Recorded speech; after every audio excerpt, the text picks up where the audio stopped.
मग उद्या काय होईल की प्रत्येक आमदारांनी रोज पुरात कसं पोहायचं याचं स्वतः स्पर्धा करायची, विहिरीत खाली उडी मारायची, या सगळ्या गोष्टी त्यांना शिकून घ्यायला लागतील हळूहळू असं मला वाटते अशा स्पर्धा करायच्या झाल्या तर. जितके पैसे मागितलेले त्याच्यापेक्षा जास्त निधी देण्याची सरकारची इच्छा आहे. कोणाच्याकडून आलेले त्याचं स्टिकर लावण्यात काही चुकीचं आहे असं मला वाटत नाही आहे.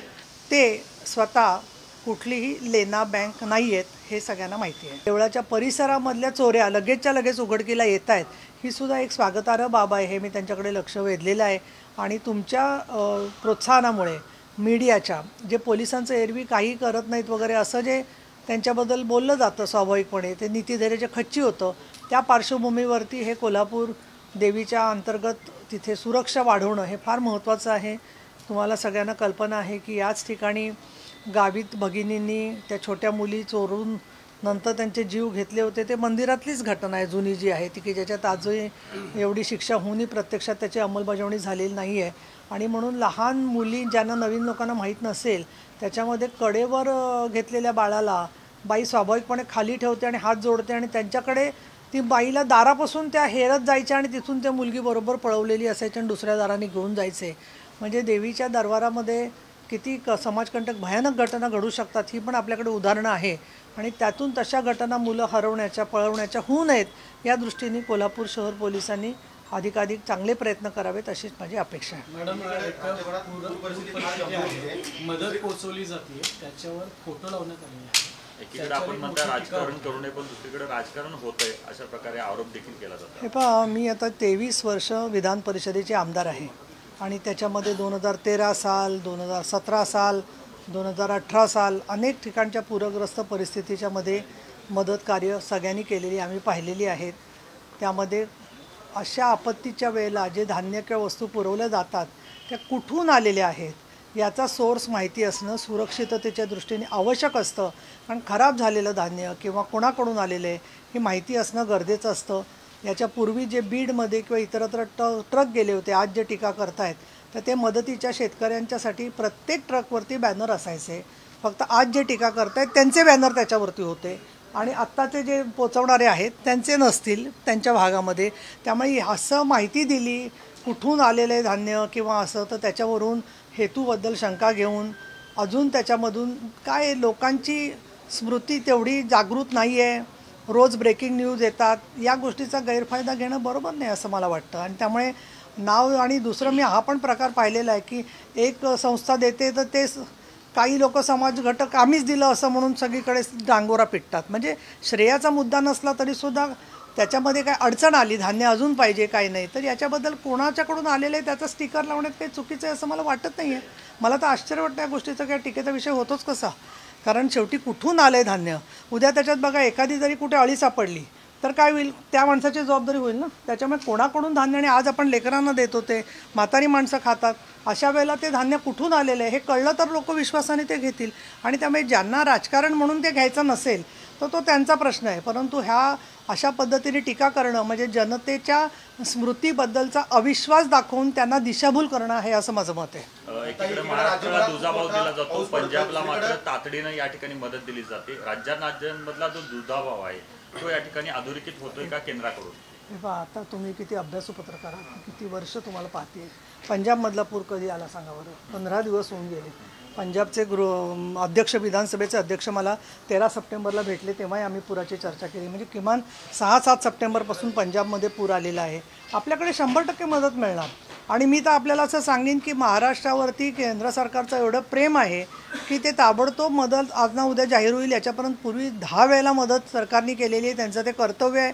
आणि मला असंही वाटतं की केवळ कोणाचं नातेवाईक आहे किंवा अमितजी शहासाहेबांची सासूरवाडी इथली आहे अशा निकषांवरती राजकारण होत नसतं. कोल्हापूर असेल मराठवाडा असेल विदर्भ असेल कोकण असेल जिथे जिथे गरज आहे त्या ठिकाणी केंद्र सरकार मदतीसाठी धावून येईल.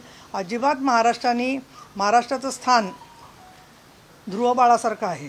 कोणी त्याला हात लावू शकत नाही असं मला वाटतं. एकीकडे राज्यभरामध्ये खूप मोठी महापुराची परिस्थिती आहे. अनेक जण आता isakal.com आहे देशातील नंबर 1 ची मराठी न्यूज वेबसाईट. प्रत्येक अपडेटसाठी isakal.com ला नक्की भेट द्या. बेघर झालेले आहेत. राज्य सरकार तर मदत करेल मात्र सध्याच्या घडीला ओला दुष्काळ जाहीर करा अशी मागणी होती. या मागणीकडे आपण कसं पाहता? एक असं आहे की पहिली गोष्ट, आम्ही आमदार जे आहोत महायुतीचे, मंत्री आणखीन आम्ही आता पीठासीन अधिकारी उपसभापती, आमचं मानधन आम्ही दिलेलं आहे 1 महिन्याचं, ते फुल ना फुलाची पाकळी आहे, असं दिलं तर ते योग्यच आहे असं मला वाटतं. दुसरं, ओला दुष्काळ आणखीन हे जे तुम्ही निकष जर का पाहिले तर शब्दामध्ये काही नाही आहे. शब्द मुख्यतः काय आहे की शब्दांमधले निकष किती बदलणार आहेत हा विषय आहे. आणि शब्दांच्यामध्ये पाणी आलं, पिकाची नुकसानी झालेली दिसते आहे, किंवा पाण्याचे स्रोत खराब झालेले आहेत, किंवा झाडावरची असलेली फळं जी आहेत ती कुजलेली आहेत, या निकषानुसार सगळी भरपाई मिळत असते. मी तुम्हाला उदाहरण देईन की ज्यावेळेला मला आठवते श्रीराम नवल किशोर राम ज्यावेळेला पुणे जिल्ह्यामध्ये जिल्हाधिकारी होते, तर त्यावेळेला काही फळबागांच्यासाठी दुप्पट तिप्पट निधी दिला पाहिजे असे निकष झाले, तर 30-40 लाख रुपये मिळालेले आहेत शेतकऱ्यांना. त्याच्यामुळे सगळ्यांना त्याच्यामध्ये वेळ लागतो. प्रश्न काय आहे, तोपर्यंत ते पीक नष्ट झालेलं असतं, कष्ट गेलेले असतात माणसाचे. आपल्याला एक छोटंसं झाड लावलं असेल तुळशीचं, आणखीन ते जळून गेलं तरी वाईट वाटतं, डोळ्यात पाणी येतं. त्यामुळे शेतकऱ्यांची भावना अगदी योग्य आहे, त्याबद्दल काही शंकाच नाही आहे. परंतु त्यांना रास्त प्रमाणामध्ये नुकसान भरपाई मिळणं हे आजच्या घडीला महत्त्वाचं आहे. पैशावरून जितके पैसे मागितलेले त्याच्यापेक्षा जास्त निधी देण्याची सरकारची इच्छा आहे. केंद्र सरकारची अजून मदत आली तर त्यानुसार सुद्धा देता येतील. आता एकीकडे म्हणताय की आता पूर ओसरत चाललेला आहे, लोक आतापर्यंत त्यांच्या घराकडे निघालेले आहेत. असं असताना राज्य सरकारच्या मदतीकडे डोळे लावून बसलेले आहेत. काय टाइम बॉन्ड ठरवला आहे का, किंवा काही चर्चा झालेली आहे का मुख्यमंत्री असतील उपमुख्यमंत्री असतील याच्यापर्यंत, आणि कधीपर्यंत ही नक्की मदत मिळेल असं काही शासनाकडे पैसे आहेत का? हे पहा, मी तुम्हाला, तुम्ही कोल्हापूरचा पूर सगळा स्वतः अनुभवलेला आहे, पाहिलेला आहे. सांगलीच्या पुरामध्ये आपण पाहिलेलं आहे. साधारणपणे 3 ते 4 दिवस त्यांना रेस्क्यू केल्यानंतर रिलीफ द्यावा लागतो लोकांना, कारण घरात जाऊन घर साफ करणं, तिथली मृत जनावरं काढणं, रस्ते खराब झालेले असतात. त्यामुळे टाईम बाउंड मी देण्यापेक्षा NDRFचेच आणि SDRFचेच निकष आहेत जे आहेत ते, की पहिले 4 ते 5 दिवस मदत करून स्वच्छता करून घेणं, जेणेकरून पाणी ओसरल्यानंतर रोगराई होऊ नये.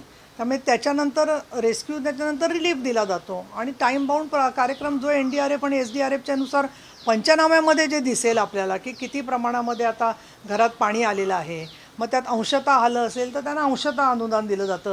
हे सगळे निकष आपल्याला पाठ आहेत सगळ्यांना. त्याच्यामुळे त्यात काही नवीन काही नाही झालेलं, की दुर्दैवाने आपल्याला आता ह्याचा अनुभव वारंवार आलेला आहे कशा पद्धतीने ते झालं पाहिजे.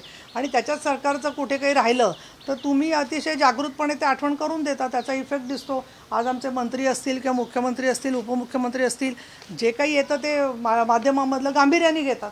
असं नाही आहे की त्याच्याकडे दुर्लक्ष करणार आहेत. पण सगळे पंचनामे एकदा झाल्यावरती स्थिती जशी होईल तसं रिलीफचं काम चालू होईल. ठाणे जिल्ह्यात माझ्या रेंजचा मंत्री नाही अशा प्रकारची भूमिका गणेश नाईक मांडतात. कशाचा नाही? ठाणे जिल्ह्यात माझ्या रेंजचा नेता नाही. रेंज म्हणजे त्यांना फॉरेस्टची रेंज म्हणायची आहे का? पण ती जनावरांसाठी वापरतात ना रेंज ना. रेंजच पण मला वाटतं माणसांचा विचार करावा राजकारणामध्ये आपण. भूमिका नाही, गणेश नाईक अतिशय सिनियर नेते आहेत. त्यांचं एखादं वाक्य बाजूला काढून आपण त्याच्याबद्दल काहीतरी गैरसमज पसरवणं मला योग्य वाटत नाही आहे. त्याच्यामध्ये गणेश नाईक भेटले तर मी त्यांच्याशी नक्की बोलीन, पण ते माझ्याशी या विषयावर काही बोलणारच नाही. त्याच्यामुळे तुम्ही लक्ष वेधलं त्याबद्दल ठीक आहे, बोला. लडाखमध्ये सध्या आंदोलन चालू, ते आंदोलन काँग्रेसनेच केलेलं आहे असं भाजपने म्हटलेलं आहे. तरुण पिढी दिसते त्यामध्ये. नेपाळचं वादळ पुन्हा भारतात यायला सुरुवात लडाख झालेली आहे. एक असं आहे, नेपाळची परिस्थिती आणि इथली परिस्थिती पूर्ण निराळी याच्यासाठी आहे की अनेक दिवस त्यांच्याकडे राजेशाही परत आली, त्याच्याबद्दलची नाराजी आहे. दुसरं, नेपाळमध्ये जे आंदोलन झालेलं आहे त्याच्या संदर्भामध्ये त्यांच्या हद्दीवर असणारे जे सगळे देश आहेत तिथल्या राजकारणाचा पण एक सावट 10 वर्ष त्यांच्यावरती आहे. नेपाळला समुद्र किनारा नाही आहे, नेपाळला आयात निर्यातीचे प्रश्न आहेत, डोंगरी भाग आहे, तेही आपत्तीने खूप त्रासलेले लोक आहेत.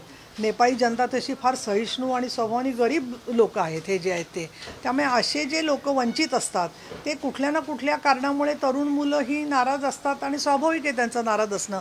पण त्याला राजकीय स्वरूप होईल का नाही, तर त्याच्यासाठी म्हणून आपण म्हणतो की तसं होईल असं काही लोक जे लोकशाहीवादी स्वतःला म्हणवतात ते अराजक होण्याची वाट बघतात आजच्या घडीला. म्हणजे त्यांनी उलट लोकशाही टिकावी म्हणून प्रयत्न जे काय केले तर आता शेवटी लोकांनी समजा एखादी हुकूमत नाकारली आणि एखादी हुकूमत स्वीकारली तर ती अराजकाने जाईल वगैरे असं बोलत राहणं म्हणजे मला असं वाटतं एकदम वैचारिक दारिद्र्य आणि दिवाळखोरी आहे सगळी जी आहे ती. आणि लडाखमध्ये जे काही घडतं आहे त्याच्यावर मी काही भाष्य आत्ता यासाठी करणार नाही की मला त्याची कल्पना नाही आहे. बऱ्याचशा आंदोलनातल्या कुठल्या शक्ती असतात त्याची माहिती काही काळाने स्पष्ट होते. काही बघा मणिपूरला वगैरे तर आंदोलन पत्रकारांनी जेव्हा पहिल्यांदा रिपोर्ट दिले तेव्हा कळलं की नक्की कुणामध्ये वैमनस्य चाललेलं होतं. त्यामुळे लडाखच्याबद्दल काही बोलण्याच्यापेक्षा मी जरूर असं म्हणेन की आमची जनता जी आहे सगळीकडची ती जिल्हा परिषदा, महानगरपालिका आणि नगरपालिका निवडणुकीत ज्या चुरसीने, शांतपणाने आणि अगदी कोल्हापुरात तर अगदी मतदानाची टक्केवारी जास्तीत जास्त 99%, 95% अशी असते, अशी करून आपला आजही लोकशाहीवर विश्वास आहे. याच्यात परत एकदा शिक्कामोर्तब करेल आणि महायुतीला चांगलं यश मिळेल अशी आम्ही जे काम करतोय त्या आधाराने खात्री वाटते. महापालिकेची तयारी कशी चालू आहे? आता अजून मी त्या पदाधिकाऱ्यांशी बोलणार आहे, पण 50% आरक्षण एवढं तर नक्की आहे त्याच्यामध्ये. त्या दृष्टिकोनातून माझं लक्ष. महापालिकेचा विषय काढलात म्हणून आपण बघतो की धनंजय महाडिक यांनी भूमिका मांडली. 40पेक्षा अधिक जागा म्हणतात. राजेश क्षीरसागर म्हणतात की 30-35पेक्षा जास्त. मग राष्ट्रवादीला भोपळा राहतोय साधारण अशा प्रकारचे चित्र आहे. त्यामुळे हसन मुश्रीफ म्हणतायत की गरज लागली तर मग आम्ही 100 वेळाला जाऊ. असं आहे, हे सगळं काही म्हणत असतील ना तरीसुद्धा ते प्रत्येक स्थानिक कार्यकर्त्याची मतं जी आहेत त्याचं प्रतिबिंब त्याच्यामध्ये पडत असतं. पण हे अतिशय सगळे सक्षम नेते आहेत आणि सगळेजण आपापल्या नेत्यांना मानतात, त्यांच्या शब्दामध्ये असतात. त्याच्यामुळे त्यातून अगदी चांगला तोडगा व्यवस्थित फडणवीस साहेब, त्याच्यानंतर माननीय शिंदे साहेब आणि माननीय अजितदादा मार्ग काढतील. पण एकदा ठरलेलं आहे की महायुती म्हणून लढायचं. आता ठरल्यावरती कशा पद्धतीने पुढे जायचं याच्याबद्दलच्या काही क्षण, काही निर्णय हे तुम्हाला सुद्धा आश्चर्यकारक वाटेल असे घडलेले दिसतील आणि मला असं वाटतं त्याचा आनंद होईल तुम्हाला. आता बऱ्यापैकी म्हणजे मान्यता दिलेली आहे तुम्ही, परंतु खऱ्या ठिकाणी विरोध होतोय. जनसुराज्याची प्रचार परिस्थिती आता चालू केली आहे, याकडे कसं बघतो? असं आहे, आता ते नरके साहेब माझ्यावर फ्लाईटलाही होते इथे. त्यांच्याबद्दल आम्हाला आदर आहे. खूप वर्ष आम्ही बरोबर सगळे काम करतोय. त्यामुळे सगळ्यांची अशी इच्छा असते की सगळ्यांना एकत्रपणे सामावून घेऊ. सगळ्यांशी चांगले रिलेशन्स आहेत. आणि नाही, जनसुरक्षा कायद्याच्या संदर्भामध्ये जो निर्णय झाला सभागृहामध्ये जेव्हा तो कायदा मंजूर झाला त्याच्याबद्दल, जनसुरक्षा कायद्याच्याबद्दल बोलताय तुम्ही, त्याच्याबद्दल आता तो मंजूर झालेला कायदा. आणि त्याच्यामध्ये महत्त्वाचं म्हणजे की ज्या प्रकाराने परकीय किंवा वेगळ्या प्रकारचं जे लोक राजकारण मानतात त्यांना मदत करणाऱ्या सुप्त शक्ती जर का दिसत असतील तर कायद्याच्या चौकटीमध्ये जे योग्य आहे ते करत असताना न्यायालयाची व्यवस्था करण्यात आलेली आहे. त्यांनी मान्यता दिल्यानंतर मग त्या केसेस केल्या जाणार आहेत. त्याच्यामुळे आलं आणि पोलिसांनी धरल्या केसेस असं होणारच नाही आहे. त्याची प्रक्रिया सुरू होईल. तर त्याच्यामध्ये प्रत्येक ठिकाणी जिथे अन्याय होत असेल तिथे दाद मागायची व्यवस्था आहे. परंतु आपण स्वतः लोकशाहीचे फायदे घ्यायचे आणि बाकीच्यांनी कसं लोकशाही तोडण्याच्यासाठी शस्त्र वापरायचे या गोष्टीला राज्य सरकारचा विरोध आहे. तो योग्यच आहे, कारण शेवटी असे हजारो आयुष्य तरुणांची बर्बाद होत आहेत. त्यावेळेला त्यांची जबाबदारी कोण घेणार? आणि त्यामुळे जनसुरक्षा कायदा हा योग्यच आहे. मला तर असं माझी विनंती हात जोडून की त्या कायद्याचं इथल्या स्थानिक अभ्यासू आहेत सगळे लोक, त्यांनी नीट वाचन करावं. आणि आपण केवळ मवियाचे घटक आहोत म्हणून त्याला विरोध करायचा हे बरोबर नाही आहे. आज गडचिरोली के तिकडे तुम्ही बघा IBNचे वगैरे सगळे पदाधिकारी तिथे काम करतायत वेगवेगळ्या चॅनेल्सचे, तर जीव धोक्यात घालून त्यांना काम करायची वेळ येते प्रत्येकाला. त्यामुळे याच्यासाठी म्हणून जेव्हा एखादा जनसुरक्षा कायदा आणलेला आहे तर तो सामान्य लोकांच्या हिताच्यासाठी असणाऱ्या अहिंसक आंदोलनांच्यासाठी तो नाही आहे जनसुरक्षा कायदा. हे अगदी मी जनतेला सांगेन खास करून. ठीक आहे. हां, शेवटचा प्रश्न. तुम्ही 1 महिन्याचं मानधन आहे तर सत्ताधारी सगळे देणार आहात, तर विरोधी पक्ष 6-6 महिन्याचं जे मानधन आहे ते देणार आहे. कुठेतरी आपल्या पुढे विरोधी पक्ष असं वाटत नाही का महापूरग्रस्तांना मदत करण्यासाठी? मुळामध्ये असं आहे की त्यांना काय करायचं तो त्यांचा प्रश्न आहे. आम्हाला जे योग्य वाटते ते आम्ही करतो आहे. आणि दुसरं असं की याच्यामध्ये सत्ता स्पर्धा असू नये असं मला वाटतं. मग उद्या काय होईल की प्रत्येक आमदारांनी रोज पुरात कसं पोहायचं याचं स्वतः स्पर्धा करायची, विहिरीत खाली उडी मारायची, या सगळ्या गोष्टी त्यांना शिकून घ्यायला लागतील हळूहळू असं मला वाटते अशा स्पर्धा करायच्या झाल्या तर. आज आपल्याला जनतेला मदत करण्याची हेतू आणि राज्य शासनाच्या मदतीने आपण जे काम करतो आहे त्याच्यामध्ये चांगलं वातावरण जेवढं राहील तेवढं करायचा प्रयत्न करावा असं मला वाटतं. त्यांनी 6 महिन्याचं काय, त्यांनी उरलेल्या 4 वर्षाचं जरी मानधन दिलं तर ते देऊ शकतात, ठरवू शकतात. त्यांचं एक प्रश्न, माझं काही नकार नाही त्याच्यात. हां, शिवसेना आणि दसरा मेळाव्याचं एक समीकरण आहे. यंदाच्या दसरा मेळाव्याला दोन्ही ठाकरे एकत्र येण्याची शक्यता आहे, कसं बघताय? शिवसेनेचं जे समीकरण आहे ते पूर्णपणाने एकनाथ शिंदे यांच्याशी जोडलं गेलेलं आहे. विधानसभेला ज्या प्रकारे 80 जागा लढवून 60 जागी कौल मिळाला, कोल्हापूरची जागा लोकसभेची गेली असं सांगत होते. त्याच्यामध्ये कशा प्रकारे ती माननीय शिंदेसाहेबांनी कष्टातून निवडून आणली, त्याच्यानंतरही आमच्या जागा निवडून आल्या आणि शिंदे गटाचं काय होणार याची जी लोकांना काळजी होती ती काळजी नष्ट झाली. तर त्याच्यामुळे मला असं वाटतं कोण बरोबर आलं कोण एकत्र आलं हा ज्याचा त्याचा व्यक्तिगत प्रश्न आहे. आमचा मेळावा जो आहे तो आझाद मैदानावर होणार आहे आणि कोणी कुठे एकत्र आलं तरीसुद्धा जो शिवसैनिक माननीय शिंदेसाहेबांच्या बरोबर आणि आम्ही घेतलेल्या केंद्रीय NDAच्या आणि महायुतीच्या भूमिकेबरोबर आहे तो अविचल आहे. आणि एक नवीन पिढी राजकारणातली की जी केवळ दडपली गेली होती, मग ती कुठल्याही पक्षातली असो, असे हजारो कार्यकर्ते आज शिवसेनेसाठी म्हणून काम करतायत. लाडक्या बहिणी आहेत की लाडक्या बहिणींना पैसे देऊ नका, लाडक्या बहिणींना फसवताय असं सगळं म्हणणारे जे लोक होते त्यांचे आता लाडक्या बहिणींना कशी दिशाभूल करून तुमचे पैसे काढून घेत आहेत हे सांगण्याचं काम चाललेलं आहे. आणि या ज्या महिला आहेत ज्यांच्यावर पहिल्यांदा आम्ही चेहऱ्यावरती हास्य पाहिलं इलेक्शनच्या वेळेला, अशा हजारो लाखो 2.25 कोटी महिला ज्या आहेत त्यांचं नेतृत्व पुढच्या काळात बँकांच्या मार्फत अधिक सक्षम करून ज्यांना ही योजना मिळाली नाही त्या महिलांपर्यंत ही मदत पोचवून त्यांना स्वतः आत्मविश्वास देण्याचं काम आम्ही जे करतोय त्याच्यावरती शहरातल्या आणि ग्रामीण भागातल्या महिलांचा विश्वास आहे.